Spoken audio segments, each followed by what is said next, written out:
Je me suis toujours définie comme l'exemple même de l'introverti, bien plus dans mon élément seul chez moi avec un chat et un livre plutôt qu'en compagnie d'autrui. Et vous demandez soudain, avec une légère jalousie, ce qui rend le soleil si spécial par rapport à la Terre. D'où provient toute cette énergie? Qu'est-ce qui fait qu'une étoile est une étoile? Et pourquoi diable est-elle condamnée à mourir un jour?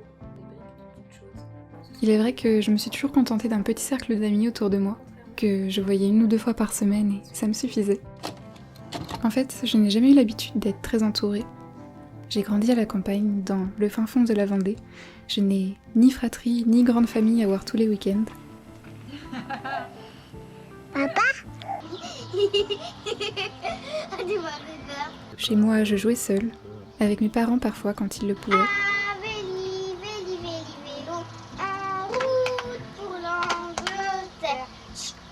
Mais jamais je ne m'ennuyais. Ah bah dis donc. Toi tu cherches là, et moi je cherche là. Ah bah dis donc. Oh là.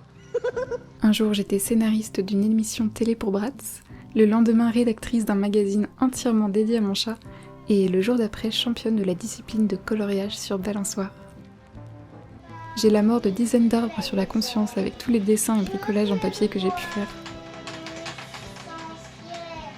C'est que j'aimerais plus que personne. Si tu me connais à peine. Tu fabriques quoi avec ça?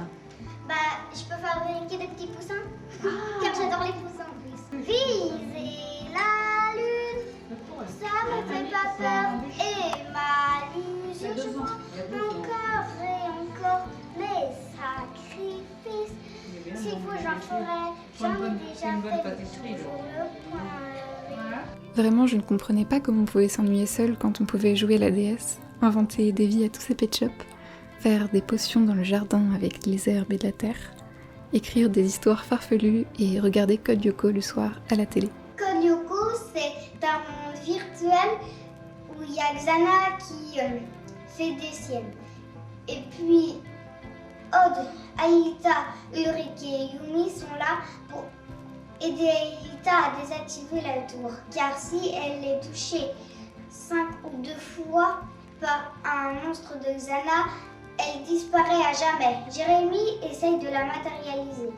Un jour, il essaye d'entrer dans le scanner et puis Xana essaye d'effacer le scanner.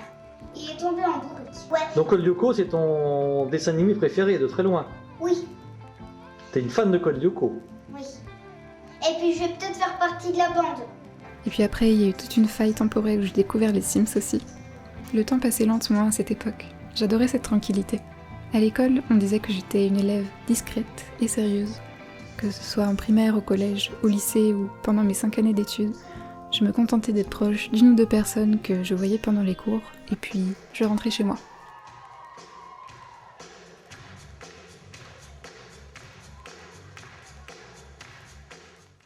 Il n'y a pas longtemps, j'ai réalisé que je pensais que je n'aimais pas la compagnie, alors qu'en réalité je n'en avais juste pas l'habitude.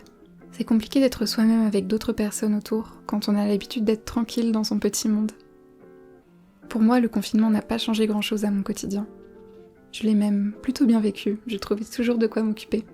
Il y a tellement de choses à faire, de lignes à dessiner, de formes à peindre, de livres à découvrir, de séries à dévorer, de fleurs à cueillir et de places pour danser. Le temps passe vite aussi quand on s'amuse bien avec soi-même.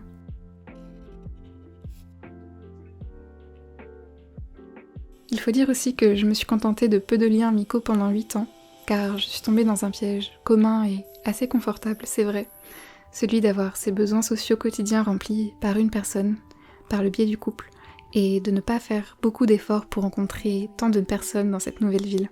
Mais un piège, ça ne reste pas confortable éternellement, et quand il se referme et que je me retrouve seule dans l'appartement, pour la première fois, la solitude me pèse.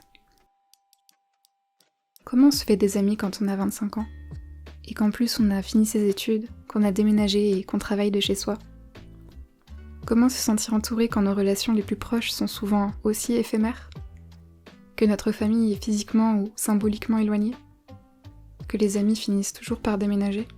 Ce n'est pas facile d'accepter que parfois on laisse entrer des gens pour qu'ils traversent un bout de chemin avec nous et s'en aillent ensuite sur un autre. Mais j'ai appris à dédramatiser ces allées et venues, garder de chaque personne ce qu'elle m'a apporté et les souvenirs qui lui sont rattachés, plutôt que de voir son absence aujourd'hui comme un échec. Nous sommes tous des musées composés de toutes les personnes que nous avons croisées dans nos vies, que ce soit pour des années, quelques mois ou même quelques jours. Une fois cette peur plus ou moins dépassée, je me suis dit qu'il était temps de me jeter à l'eau, de provoquer les rencontres jusqu'à tomber sur mon cercle, sur des personnes avec qui le chemin est agréable et passe vite, et avec qui je n'ai pas l'impression d'être un extraterrestre inadapté à la vie en société. J'ai tenté le yoga d'abord. Bon, c'était pas forcément ma meilleure idée, c'est pas l'activité qui se prête le plus à la rencontre. Puis parce que je m'ennuyais un peu et sans grand espoir, j'ai testé les applis de rencontre pour amis, comme Cherise ou Knock, organisées autour d'activités.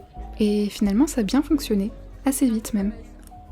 Les bars à jeux de société se prêtent bien à ce type de rencontres, qui pourraient être un peu gênantes autrement.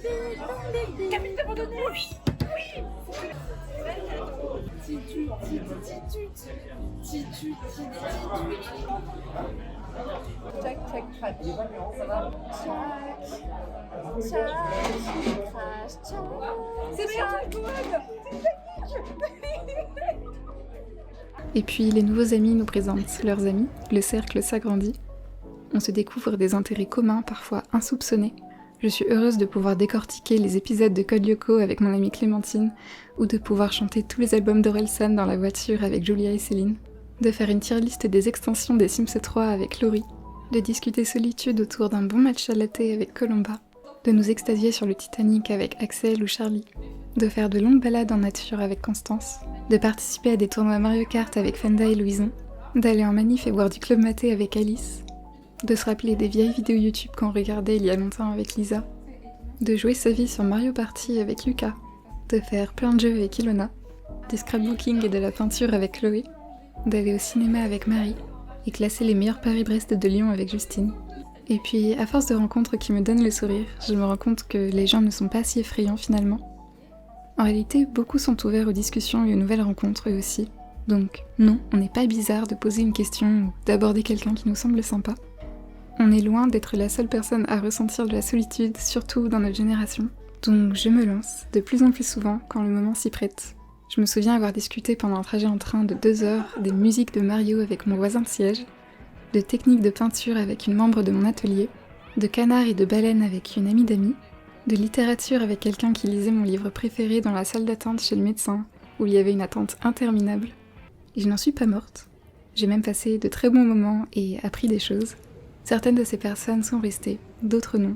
Ce n'est pas grave. En 1 an, je suis passée d'un anniversaire seul à l'extase d'être entourée par 25 personnes dont la compagnie me rend heureuse. Je ne peux que me réjouir de ce progrès et avoir un peu la tête qui tourne face à tant de changements aussi. Si voir du monde m'épuisait tellement avant, c'est avant tout parce que je ne savais pas être moi-même en étant entourée. Amélie, je t'aime trop. Tu fais de la peinture, non, dans la vie? Avec mes relations les plus proches, il y a moins d'efforts à faire. On peut décider de passer des après-midi à faire ce qui nous plaît tous ensemble, jouer aux jeux vidéo, manger un gâteau fait maison, faire de la peinture, arpenter les brocantes ou même juste faire la sieste. Et c'est précieux de choisir de partager des moments que j'aurais tout à fait pu passer seule, mais pendant lesquels je vais pouvoir parler, écouter, rire aux éclats, appréhender des nouvelles manières de voir le monde et changer d'avis parfois. Ça c'est lyonnais? C'est lyonnais. C'est pas rouennais. Comme les tacos, non. 100% lyonnais. Qu'est-ce qui est lyonnais aussi? Les quenelles, La funk? les tacos, la funk, les quenelles, les brochets. Capitale de la Gaule. Look du Noum. Lugdunum. Coquille lyonnaise. Non, Jésus. elle est de Bourges. C'est une Oh bourgeoise. waouh. Le Jésus, la charcuterie. Soyons clairs, mon but n'est pas de changer radicalement de personnalité et de me noyer sous la compagnie pour ne plus jamais me retrouver seule. Ça, c'est ce que j'avais pu faire l'année dernière quand me retrouver seule avec mes émotions devenait trop difficile. Mais aujourd'hui, ça va mieux et j'ai réussi à trouver mon équilibre. L'objectif était de me sentir aussi bien seule qu'entourée.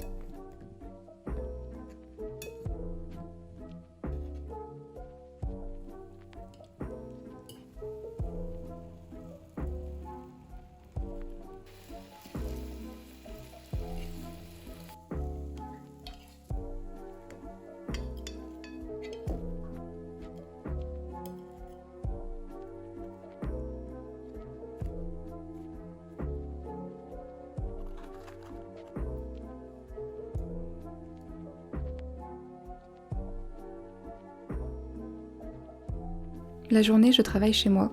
Je suis tranquille avec mon chat, ma musique, mon ordi, mes carnets. Du coup, le soir, j'aime voir mes proches pour faire de nouvelles activités ou juste papoter un petit peu. J'en profite tant que j'habite en ville et qu'il est facile de se rejoindre après le travail.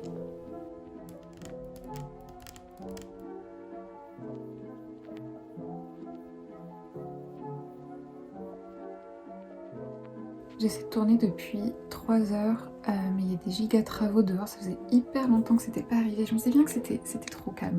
Et en plus, quand il y a des pauses de travaux, il y a le retour des enfants qui font des concours de cris. En tout cas, ça fait plaisir de retrouver des ongles longs. Je ne m'arrête plus de faire du tapping sur absolument tout.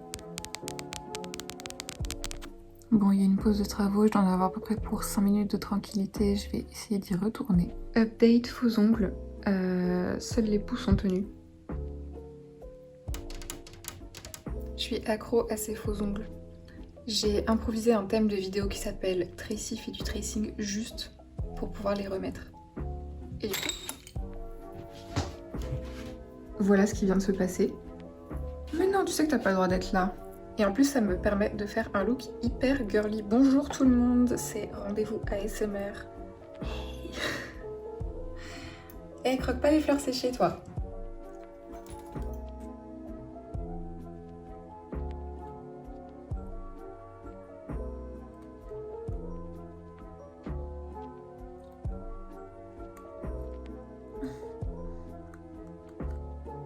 Mes week-ends sont souvent bien remplis aussi. Le temps passe plus vite désormais. Les semaines se remplissent dès le lundi. Mais j'essaye de toujours me caser une journée et une soirée dans la semaine où je reste avec moi-même pour renouer avec mon côté créatif et être plus consciente de ce qui m'entoure quand je me balade par exemple. Ces moments sont toujours aussi cruciaux pour mon bien-être et dès que j'oublie un peu trop de m'accorder du temps seul, mon corps me le fait sentir à travers une grosse fatigue et pas mal d'anxiété. Je pense que cet équilibre entre sociabilité et temps seul est différent pour tout le monde, mais je pense aussi que sortir de sa zone de confort de temps en temps peut nous en apprendre beaucoup sur nous-mêmes et nous faire du bien. Par exemple, essayer de mieux apprécier sa propre compagnie pour un extraverti, ou à l'inverse, ne pas s'isoler trop longtemps quand on est introverti et risquer de tomber dans un cercle vicieux où on ne voit plus personne. Si j'avais vu à quoi ressemblait mon calendrier de ce début d'année il y a 2 ans, j'aurais sûrement fait une syncope supplément crise d'angoisse. Pourtant aujourd'hui, je m'amuse, je partage et je ris comme jamais. Peut-être plus en 1 an que pendant les 10 années précédentes d'ailleurs. La preuve, j'ai remarqué que j'avais développé des rides du sourire il y a quelques mois. Et loin de m'en plaindre ou d'essayer de les effacer, je suis contente qu'elles servent de témoin à ce changement, de preuve qu'après la pluie, vient le beau temps, comme on dit souvent. Prenez soin de vous et je vous fais plein de bisous.